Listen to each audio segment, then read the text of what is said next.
All right. Uh, this is the beginning of new channel I'm going to open on YouTube. This one basically is going to be about cars, about things I buy and why I do it. Um, Definitely not a problem with technology. I just been too lazy to do this. Um, I don't know if you guys know this or not, but there are a lot of people on YouTube right now. They're just basically full-time job but just making these kind of videos, and they basically have subscriber and people subscribe and they watch their videos. It's and then they make living out of it. I mean, I know I've been studying up on this subject matter. It's basically sharing your knowledge on YouTube for free. So all you do is you gain that knowledge from somebody who has that knowledge, and you actually um, uh, what do you do? Yeah, you actually share your knowledge and you get rewarded from YouTube based on the viewership. So, for example, to my current understanding, if you actually have, like, say 1,000 views on your video, you get paid $1. Not a big amount, I know. It's sad to see some people only have. I mean, I've had a YouTube channel for a little while, but I'd never had that many views. I don't think I've ever got any money from YouTube. But they're looking for people who actually get a lot more views than 1,000 views or even 50,000 views. I remember I made my Supra video a little while back and I got like 50 some thousand views, but it's been here there online for years now. But that's not what I'm talking about. I'm talking about actually having people who subscribe and watch you daily, and then you get like 50,000 views. Some people even get millions of views, and that's where the money is. So if you have 100,000 views, you get paid $1,000. So per video, that's kind of good income. So if you have 10 videos a month, the math says you make $10,000 a month, and that's a good living.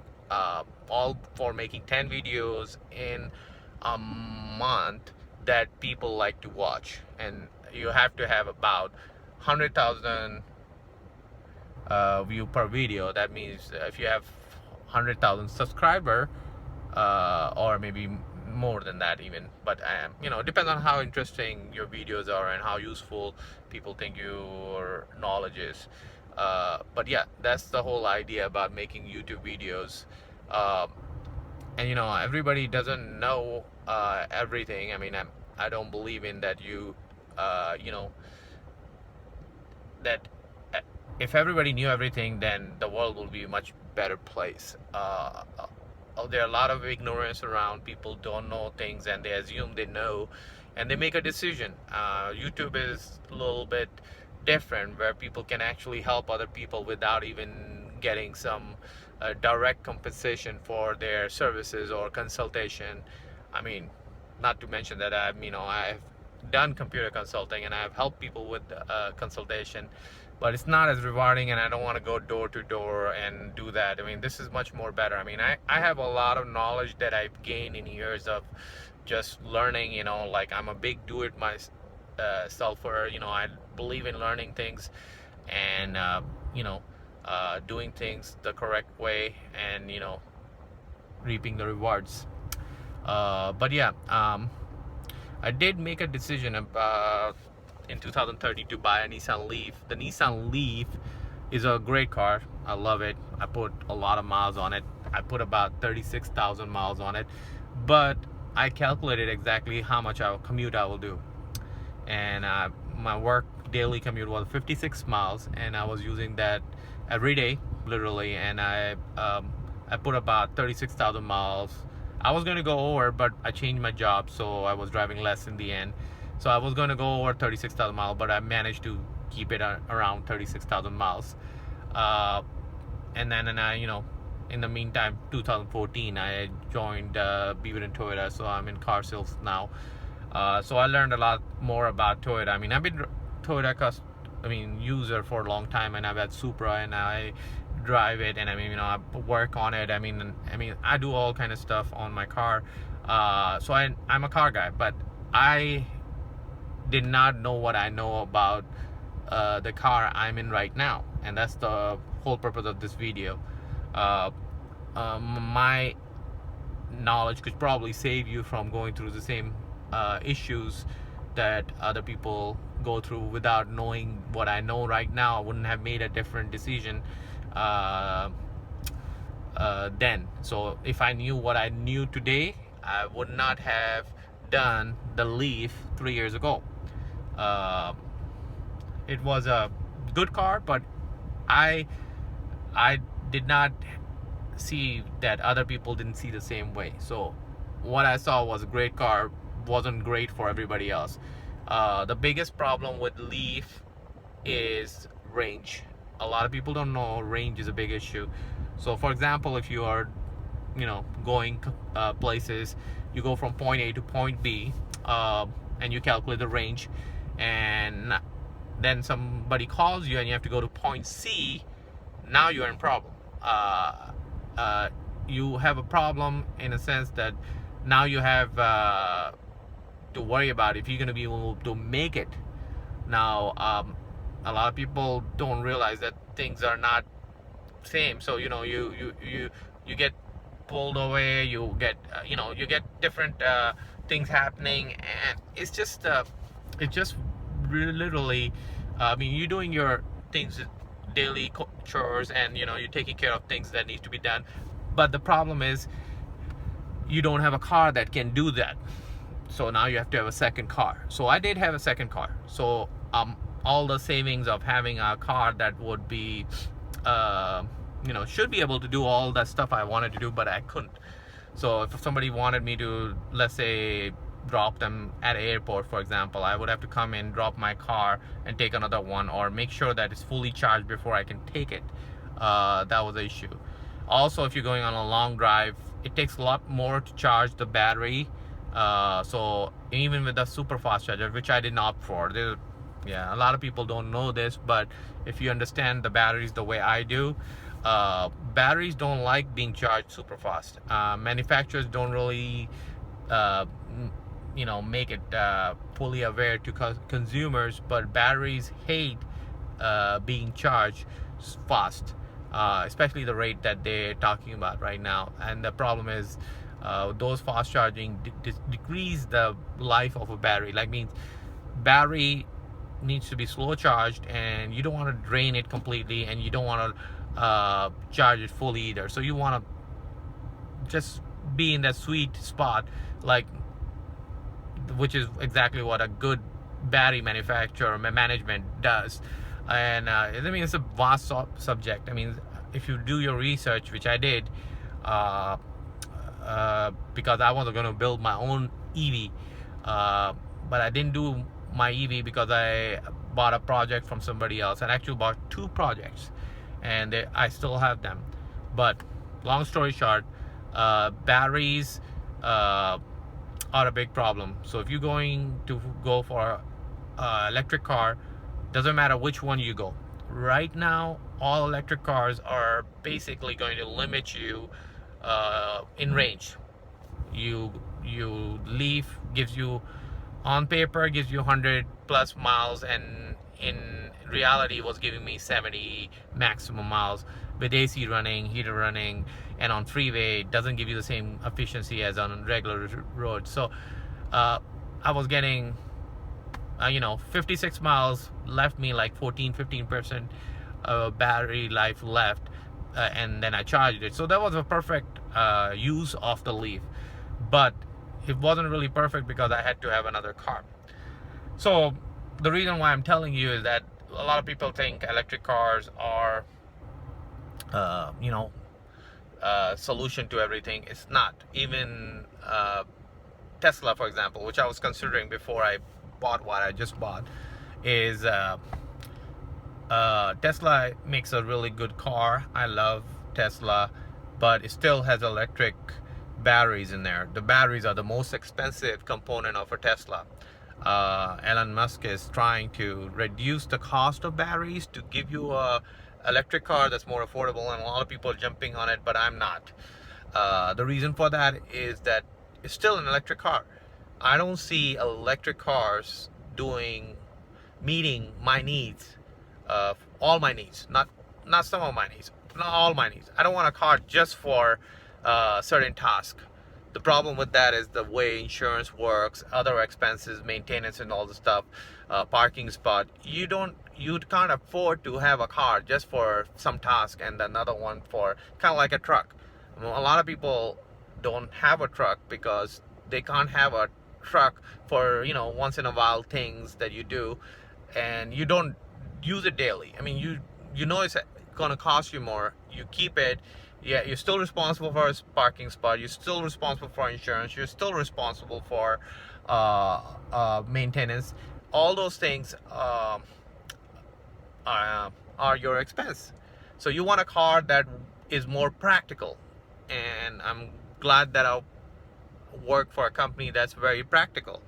Uh, I'm not bashing Nissan or anybody else. I'm just saying these things because I think it's useful to people who's deciding between an electric car and a hybrid. So anyway, I was into an electric car and I wanted to get a Tesla. I was like 99% sure before I joined Beaver and Toyota. That's what I want. If of course, if finance is permitting, I would get a Tesla. And Model 3 would be, in 2 years would be even cheaper than a Model S, which I would have gone for. But I'm glad I work for Toyota and I learned what makes difference. Right now I am sitting in the car that I'm really talking about.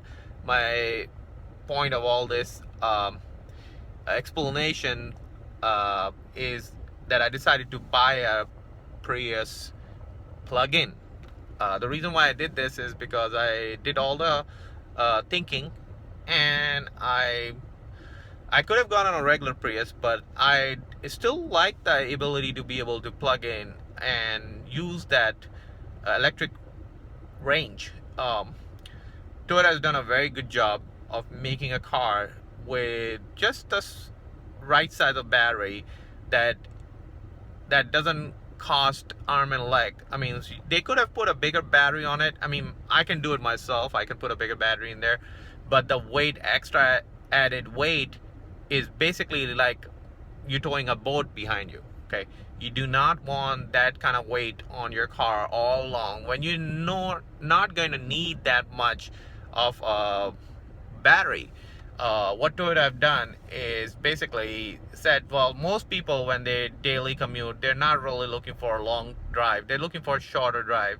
And for that purpose, they've given just about enough battery life on this one for about 12, 13 miles. And that's perfect. So right now my commute is also short. I drive 8 miles to work, and I have a facility available over there to charge the car. So I charge my car at home, drive over there, charge it again. So I'm literally driving an electric car with a smaller battery. But that's not the reason why I did the Prius plug-in. I did it because it's a hybrid. A lot of people don't realize that the Prius has one of the best gas mileage, overall gas mileage. Now there are a lot of hybrids, but people don't know that. People think that all hybrids are the same. That's another big myth.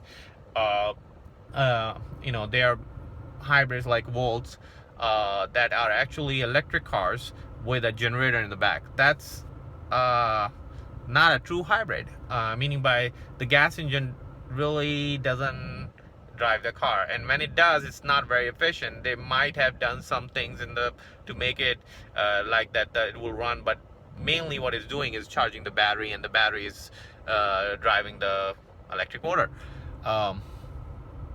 And there are some hybrids that have an electric motor assisting the gas motor, but it's not really running without the gas motor. Gas motor is always running. And hybrid right now, the one I'm sitting in right now, is literally runs with both motors. So you can drive your hybrids with gas or electric motor if it's a true hybrid, which is what Toyota's making right now. So I'm in a very nice car. Unfortunately, most people don't know about it. Most people do not understand what Prius plug-in, and even some of my colleagues don't understand it properly. I mean, they still think it's like another Prius. Why pay for it and why get it? I mean, it's kind of like buying two cars, buying a gas car and an electric car and combining it together. This is exactly what a hybrid plug-in is. For somebody like me who is used to electric car, this is a very good compromise. Uh, I am loving it literally, and I mean like I understand it's a Prius, not not going for a Supra looks on the Prius. I mean, this is definitely by no mean a performance car. This is an efficient car. It's super efficient. It does it very nicely. Toyota did their homework. They experimented with electric technology with the RAV4 EV, and they learned a lot of things, and they realized it's not practical. People cannot use electric cars instead of gas cars. So they made a hybrid, which is very successful. Everybody's buying Prius, but everybody is overlooking one car, which is what I'm in right now. It's a Prius plug-in. I really think everybody should be getting Prius plug-in. There were not that many used ones sold, so there are not that many available. So it's kind of hard to find these. But I was very lucky that I found one, and I found a certified one with, Toyota warranties on it. And I I do what I preach. I mean, when I talk to customers about things like a vehicle service agreement, and I tell them, this is gonna save you a lot of issues and time and money both. I mean, even for mechanics point of view, like which I can fix a car if I wanted to. I mean, I don't have any problem taking the engine out. I've done it. I've replaced clutch, I've replaced the top end, I've replaced the bottom end, I have put forged parts in there. I mean, I've done a lot of upgrades. I upgraded the car. I made it twice as fast on my older Supra. So I know all this stuff. I mean, I used to know the parts guy by name. So I mean, the thing is, what I'm saying is that that's not the reason why I bought this car. This car wasn't he purchased to replace my Supra. It's not. It's purchased to give me a commuter that I can drive back and forth between work, do all the stuff I need to do without having to worry about reliability, without having to worry about the gas cost, without having to worry about right now I love it. I mean, the engine is off. I mean, this is running on electric motor right now. I mean, electric AC runs on a separate motor. I mean, it's not even running on the gas engine right now. I'm cool, comfortable in a car, quietly using my AC without running the gas engine, which is not very efficient, by the way. Any normal car, when you run an air conditioner idling like this, is super inefficient.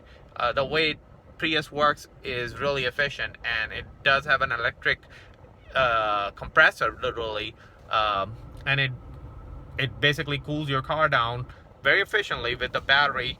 The engine turns on and it charges the battery, and then I'm not talking about the 12-volt battery, I'm talking about a traction pack. That is a big battery pack.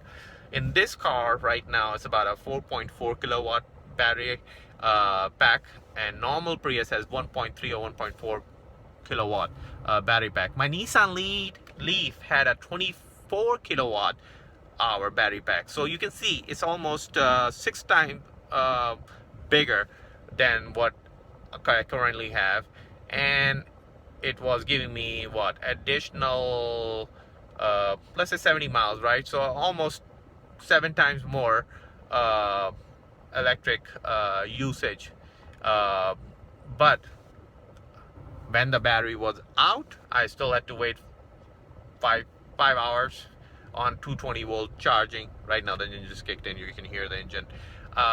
So what I was trying to say is that this one is, I can go out California on this one without any problem. Matter of fact, I can go in a very inexpensive way.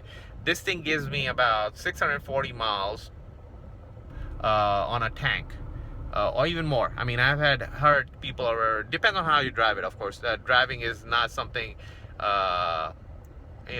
same for everybody. I mean, that's the one variable that changes in a car efficiency. That if you're driving like me, because I'm an electric car user, I know how to drive a car. I know how to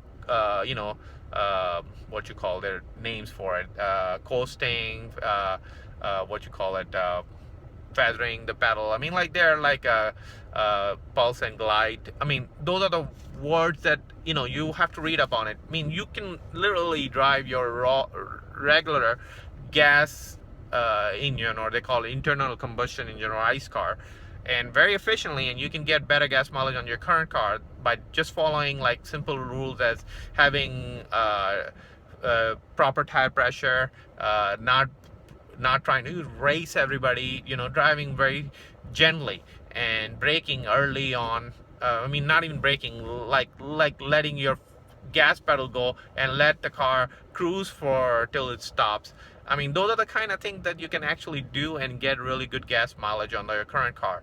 But I mean, if you want a next step, I mean, then I think the hybrid is the best thing, because a lot of things that hybrid does are designed to save you gas, and that's something you can't do on a gas car. Like, for example, when you're braking, you're charging the battery is used again when you press the gas pedal to pick up. I mean, that's saving the energy you normally lose on a gas combustion car, internal gas combustion or ICE. And you don't have any way to save that energy. I mean, when you brake, you're literally using the brake pads mechanically or hydraulic pressure. You're pressing those brakes and you're wasting all that energy in form of heat. I mean, it's Newton's laws. You can convert energy from one form to another one, but so you could, if you could save that energy, which is what exactly Toyota's doing with the regenerative braking, and they use that energy very efficiently. That's why the battery size is smaller, because they don't need a big huge battery to be efficient. I mean, you can get a big battery, but you don't need it. The reason is cost. When you're buying an electric car like Tesla, you are paying mostly for the battery. Leaf even mostly for battery. And you want to design a car that you can actually use. You can go places, you can do all your chores with it. I mean, that's exactly what this car is. So this is actually a Prius plug-in, and I'm gonna give you a tour of this car by going outside. I mean, I just wanted to show this right here. This is actually a very nice car. I like it. It's really quiet. It's very comfortable for about 5 people. The new ones, the Prius Prime, is very popular too, but they're special order. Just like this one wasn't sold that much, so Toyota, not being a number one seller, so they don't make cars like these a lot, because they understand majority of the people don't understand. This is one of the reasons why I'm making the video. I mean, I'm an engineer. I build things. I like to know about things, and this is why I'm sharing this information. So if you were even thinking about going hybrid, consider the plug-in hybrids. In my opinion, they're worth especially the used one like I got. I mean, this car is a $32,000 car. The advanced version of this was about $40,000 when it was new. Right now, I mean, I paid like $16,995. That's a pretty good price. It's like maybe not even $1,000 or $2,000 more than normal one. But most people don't see the value. I mean, most people don't even know that Toyota is subsidizing their hybrids to be able to sell more trucks to people. Cafe standard. Read up on it. It's pretty cool. A lot of people don't know that those standards can go away.